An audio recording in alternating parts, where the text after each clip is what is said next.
Mire, si hay un tema central en la vida pública de este país, es qué pasa con las mujeres y qué pasa con la violencia. En mayo pasado, la secretaria de Gobernación, Olga Sánchez Cordero, reconoció ante organizaciones feministas que el presupuesto para proteger a las mujeres víctimas de la violencia era incierto porque la mayoría de los recursos se iban a destinar a la atención de la contingencia sanitaria por COVID-19. Después, a finales de junio, algunos gobiernos recibieron un oficio firmado por Candelaria Ochoa, quien era la titular de la Comisión Nacional para Prevenir y Erradicar la Violencia contra las Mujeres, en las que se les hablaba de la cancelación del presupuesto federal para atender la alerta de violencia de género para las mujeres. Y hoy le preguntaban al presidente López Obrador sobre este tema, dos periodistas, en donde negó que haya disminución del presupuesto. Incluso dijo que nunca las mujeres en México habían estado tan protegidas como están ahora. Y para hablar de este tema, me da mucho gusto saludar, naturalmente vía remota, a Ana Pekova, directora ejecutiva de la organización X Justicia para las Mujeres. Ana, qué gusto tenerte aquí. Muy buenas noches. Hola, Mario. El gusto es todo mío. Oye, a ver, primero, si quieres empezamos con lo que dijo el presidente y luego entramos al tema del presupuesto. Dijo el textual el presidente, porque lo vi, lo volví a ver y lo volví a ver para ver si había entendido bien, que nunca las mujeres habían estado tan protegidas como hoy en México. ¿Tú coincides con esa afirmación? ¿Se sostiene con la evidencia? Mira, el presidente insiste e insiste en que no existe la violencia contra las mujeres, que las llamadas que se están reportando son falsas, que las mujeres nunca han sido protegidas. Sin embargo, los datos que tenemos sobre las llamadas a 911, el aumento en las denuncias por violencia familiar principalmente, que es una violencia que afecta de manera predominante a las mujeres, los testimonios de las mismas mujeres, todo nos sugiere justo lo contrario, ¿no? También los recortes que estabas mencionando hace poco, todo esto muestra y habla de que las mujeres no son una prioridad para este gobierno y están en desprotección completa. A ver, hablemos de programas. ¿Cuáles serían, frente a este escenario que nos estás contando, programas estratégicos, por un lado, para ir haciendo cambios de fondo, es decir, cambio cultural, pero por el otro, atender a quien hoy, que nos pueda estar incluso viendo, que se encuentre en un escenario de violencia, tenga recursos para salir adelante? ¿Cuáles serían los programas clave en tu opinión? Lo que habremos fallado en ambas frentes, Mario, ¿sabes? O sea, tanto en los programas a largo plazo, las ideas que tenemos, las políticas que podrían ayudarnos a prevenir la violencia, también han sufrido recortes. Uno de esos programas, solo para recordarnos, porque ya ha pasado bastante tiempo, las guarderías, las escuelas de tiempo completo, el empoderamiento económico, la independencia económica de las mujeres es un factor que les ayuda tanto de reducir el riesgo de violencia como de sobresalir de situaciones de violencia cuando los enfrentan. Con estos recortes, pues claramente estamos contribuyendo a que se dé justo lo contrario, que se nos queden más mujeres en el hogar, se les deposita más bien para que se queden en el hogar y que realicen los labores de cuidado, ¿no? Pero por otro lado, y algo que ha sido sumamente preocupante en este contexto de la pandemia, tenemos recortes o más bien transferencias retrasadas a programas que son de atención inmediata, programas de proveer atención a mujeres que están en una situación crítica, que están viviendo situaciones de violencia, lo cual hemos documentado en el contexto de la pandemia se ha ido agravando. Entonces, esta medida, no quédate en casa, ha tenido un impacto desproporcionado sobre las mujeres en muchos sentidos, uno de cuáles es la violencia. Todo indica, juzgando por las llamadas, por el aumento en carpetas de investigación, que hay un aumento en la violencia familiar. Sin embargo, por otro lado, tenemos recortes o retrasos en el financiamiento para que puedan operar, por ejemplo, los refugios. Se había tardado muchísimo el gobierno en liberar únicamente la primera administración. Todavía tenemos una incertidumbre qué va a pasar con el resto del dinero. Los CAMIs, que son los centros de atención a mujeres indígenas, fue una tragedia porque solamente habían recibido de 30 millones de pesos otorgados para ellos 8, lo cual obligó a muchos literalmente a poner llave a la puerta y cerrar, dejando a mujeres indígenas en desprotección total. También había recortes para los centros de justicia para las mujeres, ¿no? Y la última noticia noticia que tuvimos fue sobre la de las alertas de género. Quiero ser muy clara, Mario, contigo. Creo que es un logro de la ciudadanía organizada que recapacite el gobierno y que decida cambiar la decisión. La última decisión que tenemos es que sí va a haber financiamiento. Sin embargo, es muy difícil para los programas que operen en estas condiciones, con estos retrasos y esta incertidumbre. Son programas que ya operaban con escasos recursos. Déjame detenerme en el último que estás apuntando. ¿Cuál es el rol de estas alertas y qué papel juegan también los gobiernos estatales? Porque sabemos que no todo, digamos, está en el plano federal. Ahora nos has hablado primero tanto en la parte de la dispersión como en la parte de la concepción desde el gobierno y desde el propio presidente de estos problemas. Me parece que un problema, el primer paso para empezar a atenderlo es reconocer que existe. Y ahí hay una disonancia entre lo que las organizaciones están reportando con datos duros y el discurso del presidente. Pero ¿qué pasa en lo local? De acuerdo. A ver, las alertas son un mecanismo que introdujimos en 2015. Justo es un mecanismo de presión política, ¿no? Les exige la federación, pero se declaran a nivel local. Y lo que buscan es que se tomen algunas medidas, acciones inmediatas, urgentes, para que disminuya la violencia contra las mujeres. Ahora, antes quizá había un poco más dinero, ¿no? No fue suficiente, nunca fue suficiente, pero tuvimos grandes problemas y estas alertas nunca nos dieron los resultados que estábamos buscando.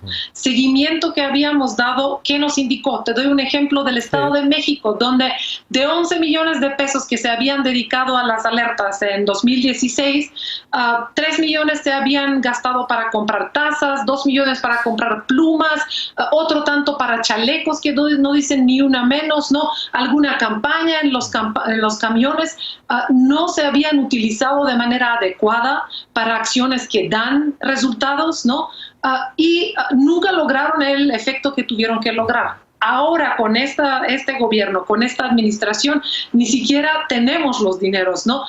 La última comunicación que tuvieron muchos de los estados fue de que manera arbitraria se había hecho un recorte, que la mayoría de los estados no iban a recibir nada de lo poco que sí aporta la federación, porque sí es cierto, también toca una parte a los estados, claro, a dar, y es la parte más significativa para dar vida a estas alertas. A lo que voy, ni antes ni ahora no tenemos dinero. La respuesta no es desmantelarlas, no es dejarlas sin este poco recurso, sino justo fortalecer los mecanismos de seguimiento, poder ver en qué se utiliza el dinero, si está dando el resultado que estamos buscando. Con este retraso que tuvimos, ahora hay dinero, pero tenemos que asegurarnos que tenemos mucho menos tiempo para que se utilice y vamos a tener que mirar que sí se le dé un buen uso en el poco tiempo en el que se tiene que ejercer. Ahora, déjame ampliar un poquito el tema, Ana. Apenas el domingo en la agenda pública escuchábamos con Marta Lamas sobre un foro que se realizó con mujeres y con otras instituciones, cómo el tema del COVID, y lo hemos dicho aquí muchas veces, siendo el mismo virus, no es el mismo efecto para los diferentes grupos sociales. Pasa pongo en otro campo, la gente de menores ingresos es la que ha perdido más el empleo que quienes tenían mejores salarios, por poner un ejemplo de que el mismo virus no pega igual. Y en este caso a las mujeres les ha significado una serie de problemas como estos que apuntabas hace rato. Frente a la emergencia, es decir, en el entendido de que no son tiempos ordinarios, que ya de por sí los tiempos ordinarios sean malos, frente a la emergencia, ¿qué tipo de políticas es la que en tu opinión tendríamos que estar discutiendo? No solo el presidente y no solo los gobiernos, sino incluso una respuesta de Estado que incluya poder legislativo y poder judicial frente al tamaño de la bronca que tenemos. El problema es grande y como tú dices, las afectaciones son muchas. Y lo que ha hecho esta epidemia es justo ha agravado ya desigualdades preexistentes. Digamos, las mujeres somos las que mucho menos participamos en el mercado laboral. Solo 42% en comparación con 77% de los hombres participamos en la fuerza laboral formal. Luego, cuando participamos, normalmente es un nivel mucho más bajo. Entonces, ¿quiénes son las personas que están perdiendo los empleos en este momento? Son muchas, pero hemos documentado que son más mujeres que están perdiendo los empleos que los hombres. Luego, esta es una pista, ¿no? O sea, ¿cómo podemos pensar en proteger a las mujeres, no permitir que estén perdiendo los trabajos? Es 4 veces más grande el número de mujeres de por sí sin ingreso propio que el del caso de los hombres. Ahora, todos los que hemos podido nos hemos quedado a trabajar desde casa. En el hogar también ha aumentado dramáticamente la carga de las mujeres en términos del cuidado de los hijos, del cuidado, cumpliendo funciones, ¿no?, ante la ausencia de escuelas, de guarderías, el cuidado de los niños. También necesitamos políticas, ¿no?, para ver cómo se les va a aliviar el efecto de esto en el hogar. Y por último, la violencia ha sido gravísimo. De por sí hemos estado arrastrando un problema con violencia familiar dentro del hogar. Como decía, es una violencia que de manera predominante afecta a las mujeres.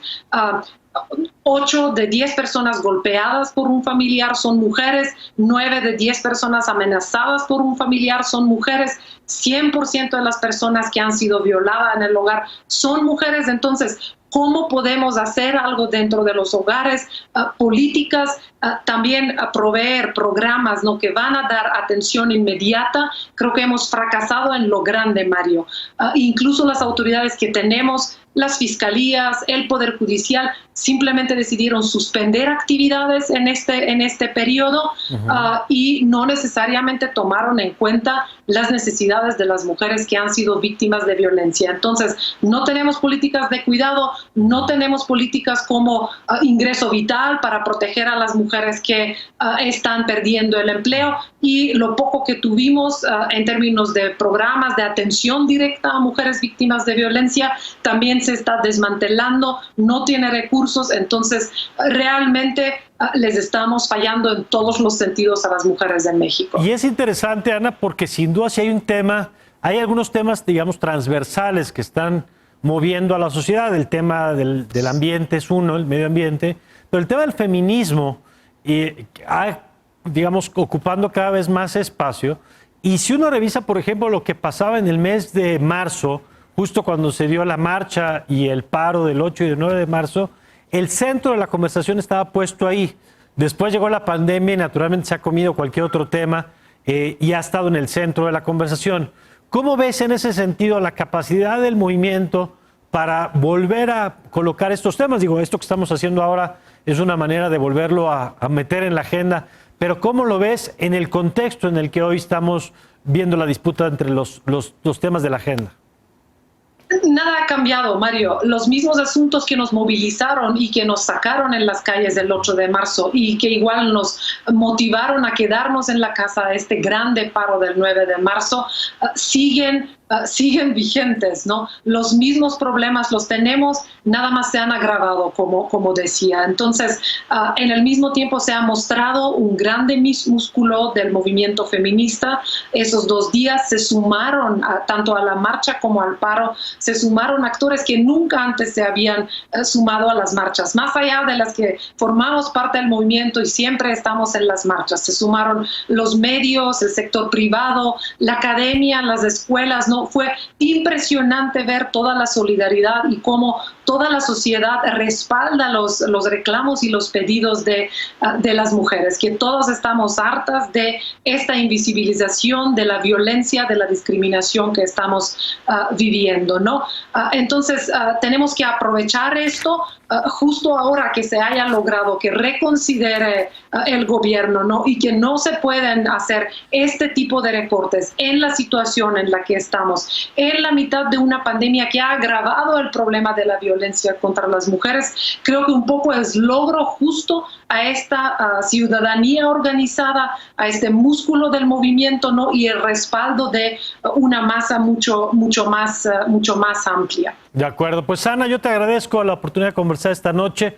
Vamos a seguir atentos a qué pasa del dicho, digamos, de la mañana a lo que pase ya en los presupuestos que vayan llegando estos programas, más todo lo que ya nos ha señalado que está pendiente. Gracias, Ana. Muchísimas gracias, Mario, a ti por abrir espacio a hablar sobre este tema. Un saludo. Al contrario. Gracias, Ana Pekova. Y con esto terminamos el día de hoy. Gracias por habernos acompañado. En nombre de Leo Zuckerman le agradezco. Le invito a que continúe con la programación de Foro TV. Yo le espero mañana aquí una vez más en la hora de opinar. Y le deseo, como siempre, que tenga usted una magnífica, pero una magnífica